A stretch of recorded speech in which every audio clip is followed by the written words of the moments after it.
అమ్మ నమస్కారం అమ్మ. నమస్తే అమ్మ, శ్రీమాత్రే నమః. అమ్మ మాకు లాస్ట్ వీడియోలో కూడా వచ్చేసి ఏంటంటే తల్లిదండ్రులను ఎక్కువగా ప్రేమించే నక్షత్రాలు ఏంటి అంటే పలు నక్షత్రాలు అమ్మ, ఒక 5 నక్షత్రాలు ఉంటాయి అని చెప్పారు. అలాగే నాకు ఇప్పుడు ఇంకొకటి తెలుసుకోవాలండి నక్షత్రాల పరంగానే. అమ్మ మనకి పెళ్లి చేసుకోవాలంటే ముఖ్యంగా చూసేది ఏంటంటే జాతకం. ముందు జాతకం చూసిన తర్వాత అబ్బాయి అమ్మాయి జాతకం కలిసిందా లేదా అన్నది చూస్తారు. చూసిన తర్వాత అంతా బాగుంది కానీ ఇద్దరిది ఒకే నక్షత్రం ఉంది అనేసి అంటారు.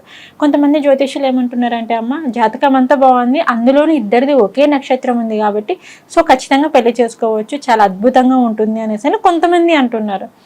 ఇంకొంతమంది ఏమంటున్నారంటే జాతకం అంతా బాగుంది కానీ ఇద్దరిది ఒకే నక్షత్రం అసలు ఉండకూడదు, పెళ్లి చేసుకోకూడదు, ఫ్యూచర్లో ప్రాబ్లమ్స్ వస్తాయి అనేసి అంటున్నారు. ఇలా ఒకే నక్షత్రం ఉన్నవారు అంటే ఇలా ఒకే నక్షత్రం ఉన్న నక్షత్రాన్ని చేసుకోకూడదు అంటారా? ఏ నక్షత్రం అంటారు అది? ఖచ్చితంగా ఒకే నక్షత్రం వాళ్ళు వివాహం చేసుకోకూడదు అనేది ఉన్నాయి. కాకపోతే అన్ని నక్షత్రాలకి కాదు, ఇది కొన్ని నక్షత్రాలు మాత్రమే వర్తిస్తాయి. కొంతమంది పునర్వసు నక్షత్రం వచ్చింది, ఒకే నక్షత్రం అయినా చేసుకోవచ్చు. సో పునర్వసు నక్షత్రం 1వ పాదం, 2వ పాదం, 3వ పాదం, సో అబ్బాయి పునర్వసు 1వ పాదం, అమ్మాయి 4వ పాదం అయితే బాగుంటుంది కాంబినేషన్. 2వ పాదం అయితే ఇంకా బాగుంటుంది కాంబినేషన్.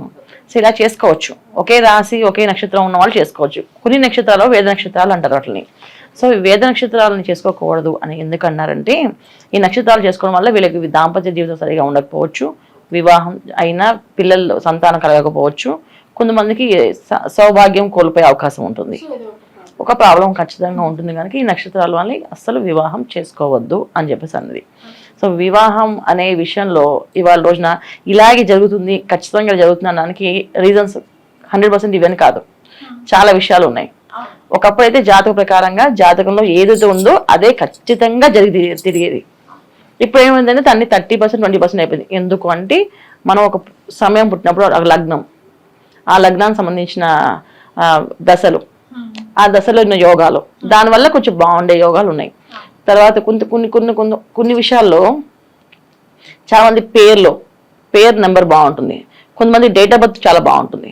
డేట్ ఆఫ్ బర్త్లో మంచి నెంబర్ కాంబినేషన్ ఉండి, సో అలాగే ఆ అమ్మాయి కూడా నెంబర్ కాంబినేషన్ మంచిగా వచ్చి సేమ్ ఇద్దరు ఒకటే నక్షత్రం అయినా సో ఆ నక్షత్రం వివాహం చేసుకోకూడదు అన్నా వీళ్ళు చేసుకుని ఉన్నవాళ్ళు, హ్యాపీగా ఉన్న వాళ్ళు కూడా ఉన్నారు. అయితే చేసుకోవద్దని ఖచ్చితంగా మన వేదం చెప్పింది కనుక మనం అది ఫాలో అవ్వాలి. సో నక్షత్రాలు చేసుకోవచ్చు. చాలా మంది మేము ఇద్దరు సేమ్ నక్షత్రాలు చేసుకున్నామండి, మేము బాగానే ఉన్నామంటే ఇక రీజన్స్ ఏంటి వెతకాల్సిన విషయం ఏంటంటే ఇద్దరు జాతకాల్లో యోగాలు బాగున్నాయి ఒకటి, రెండోది ఇద్దరు పేర్లో నెంబర్స్ కాంబినేషన్స్ బాగున్నాయి, డేట్ ఆఫ్ బర్త్ కాంబినేషన్స్ కలవాలి. ఏమి కలవకపోతే చేసుకున్న వాళ్ళకి తొందరగా ఇబ్బందులు వచ్చే అవకాశం ఉంది. కొంతమంది వివాహం అయినా సంతానం కలగదు, చాలా ఉండదు వాళ్ళకి. కొంతమందికి వివాహం అయిన కొంతకాలానికి సౌభాగ్యాన్ని కోల్పోయే అవకాశం ఉంది ఆడవాళ్ళకి.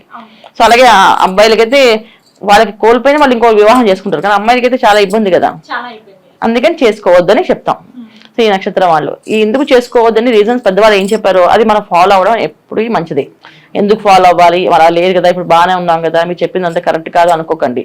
ఖచ్చితంగా వేద నక్షత్రాలు అంటారు, వీటిని ఖచ్చితంగా కలిసి చేసుకోకూడదు. చేసుకోవడం వల్ల చాలా మంది ఫైనాన్షియల్ కూడా ప్రాబ్లమ్స్ వచ్చే అవకాశాలు ఉంటాయి. మనం వాళ్ళు చెప్తున్నాం అంటే వాళ్ళ ఒక అవగాహన కోసమే. అందరూ ఇంతకుముందు అయితే జ్యోతిష్యం అసలు పూర్వం అయితే జ్యోతిష్యం చూపించుకునే వాళ్ళు కాదు. ఆ ఇంటి ఇల్లాలని చూసి వివాహం చేసుకునేవాళ్ళు. ఈ ఇంటి ఇల్లాలు చాలా మంచిగా సౌమ్యంగా మాట్లాడుతుంది, చాలా బాధ్యతగా ఉంటారు, వీళ్ళ ఫ్యామిలీ చాలా మంచి పద్ధతిగా ఉంటుంది అని చెప్పి అలా వివాహం చేసేసుకునేవాళ్ళు. ఇవాళ రోజు ఎందుకు చేస్తామంటే అలాంటి కుటుంబాలు కనిపించట్లేదు. అందరూ ఉద్యోగస్తులు అయిపోయారు, భార్య ఉద్యోగం వెళ్తుంది, భర్త ఉద్యోగం వెళ్తున్నారు, పిల్లలు డైకర్లు పెరుగుతున్నారు. సో అలా పెరగడం వల్ల ఎలాంటి లక్షణాలు వీళ్ళు అలవాటు చేసుకున్నారు, అలవాటు పడి ఉంటాయి వీళ్ళకి. సో చేసుకుంటే ఎంత మనకి ఉపయోగం ఉంటుంది జాతకానికి వెళ్ళిపోతాం. సో జాతకంలో మనం ఏంటి వివాహం అవ్వడమే ఇంపార్టెంట్ అయిపోయింది వాళ్ళ రోజున. మన వివాహం ఆలస్యం అవుతుంది కనుక చాలా మంది ఏం చేస్తున్నారు, అన్ని జాతకాలు అన్ని అవసరం లేదు, ఏదో పాయింట్స్ కలిగితే చాలు చేసేసుకోవచ్చు, ఒక 18 వచ్చినా 13 వచ్చినా చేసుకోవచ్చు అని చెప్తున్నారు కదా. దానికి ఏదైనా రెమెడీ చెప్పండి, ఆ రెమెడీ పెట్టి వివాహం చేసేసుకుంటాం, మళ్ళీ మాకు సంబంధం రాదు, కలవట్లేదు అని ఇంత తాపత్రయపడి మనం వివాహాలు చేసేస్తున్నాం. కానీ ఇవన్నిటికంటే మెయిన్ అంటే మనం కంపల్సరీగా వేదంలో ఏవైతే చెప్పారో, శాస్త్రంలో ఏదైతే చెప్పారో దాన్ని ఖచ్చితంగా మనం ఫాలో అవ్వాలి.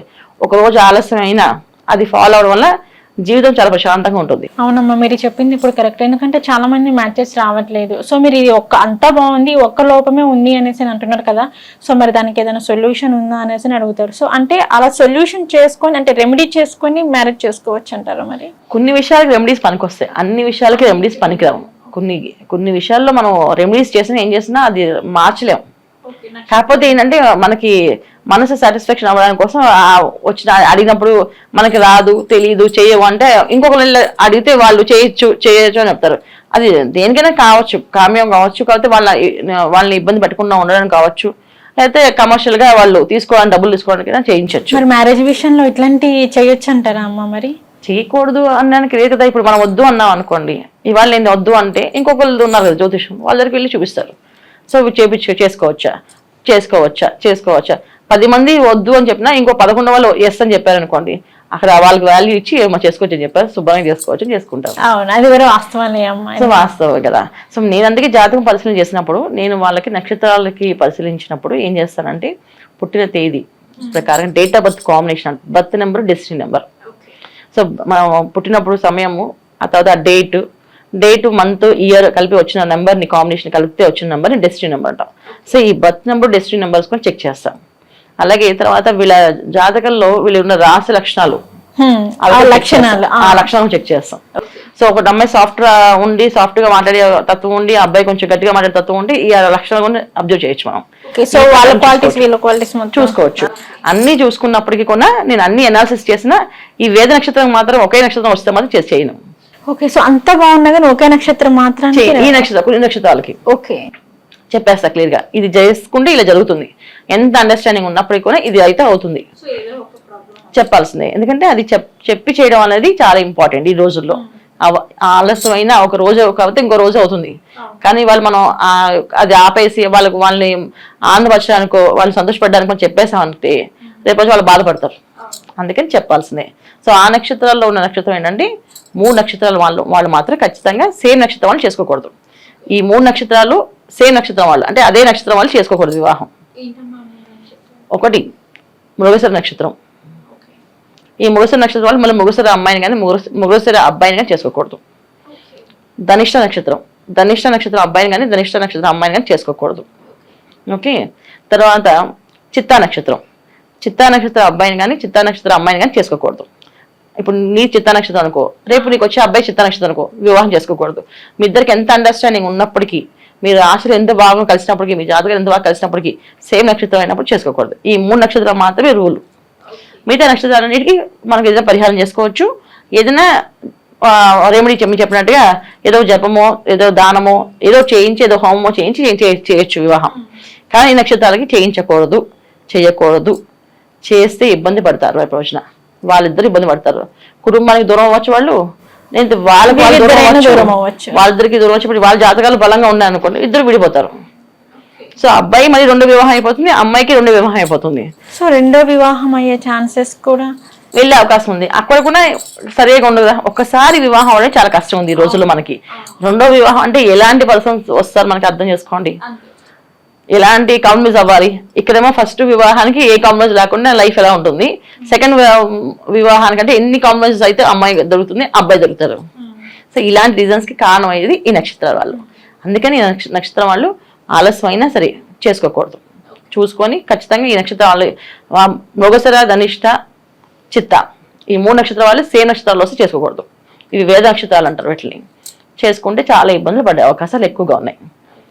ఓకే అమ్మ, ఏ నక్షత్రం అంటే ఒకే నక్షత్రం వస్తే వివాహం చేసుకోకూడదు అని చెప్పారు. సో ఒకే నక్షత్రం వచ్చిన ఏ నక్షత్రాలు వివాహం చేసుకోకూడదు అనే వాటి గురించి అయితే చెప్పారు. ఏ నక్షత్రం అయితే ఒకే నక్షత్రం వచ్చిన వాళ్ళని వివాహం చేసుకోకూడదు అనే అంశం గురించి అయితే ధన్యవాదాలమ్మా. ఓకే అమ్మా, శ్రీమాత్రే నమః.